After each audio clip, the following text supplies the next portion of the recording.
எல்லோருக்கும் வணக்கம். இன்னைக்கு நாம் பார்க்க போகிறது சித்தி செல்வி அவர்கள் விக்கிரவாண்டி தேர்தலில் போட்டியிட போகிறார். இது எல்லோருக்கும் தெரிந்த விஷயம். எல்லா மீடியா சேனல்லையும் போட்டாங்க, டிவி சேனல்லையும் போட்டாங்க. சித்தி செல்வி பயங்கர இன்ட்ரெஸ்டிங்காக, ரொம்ப எந்தூசியாஸ்டிக்காக போய் அவருடைய தேர்தல் மனுவை தாக்கல் செய்துவிட்டார்.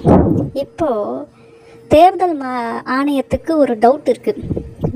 நம்ம டீம் என்ன பண்ண போகிறோம் அப்படின்னா, தேர்தல் ஆணையத்துக்கு ஒரு ஐடியா கொடுக்க போகிறோம்.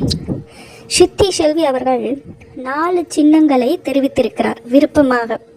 நான் இந்த சின்னத்தில் தான் ஓட்டு போட போகிறேன் அப்படின்னு. எந்த மாதிரி சின்னம் என்பதை ஃபஸ்ட்டு பார்த்துருவோம். பானை, விவசாயி, ப்ரெஷர் குக்கர், ஆட்டோ ரிக்ஷா. இந்த 4 சின்னங்களில் உங்களுக்கு பிடித்த சின்னம் எது என்பதை நீங்கள் சொல்லுங்கள். சித்தி செல்வி அவர்களுக்கு ரொம்ப ரொம்ப சூட்டபுளான சின்னம் எது அப்படின்னு நீங்கள் சொன்னீங்கன்னா, தேர்தல் ஆணையத்திற்கு ஃபோன் பண்ணி தயவு செய்து சித்தி செல்வி அவர்களுக்கு இந்த 4 சின்னங்களில் இந்த சின்னம் ரொம்ப பெஸ்ட்டாக இருக்கும், அதனால் இந்த சின்னத்தை கொடுத்துருங்க அப்படின்னு நம்ம பேசலாம். ஸோ இப்போது நான் மறுபடியும் சொல்கிறேன் என்னென்ன சின்னம்னு நல்லா நோட் பண்ணிக்கோங்க. பானை, விவசாயி, ப்ரெஷர் குக்கர், ஆட்டோ ரிக்ஷா.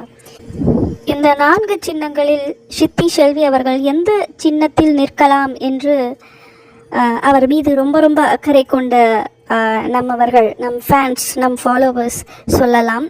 நன்றி.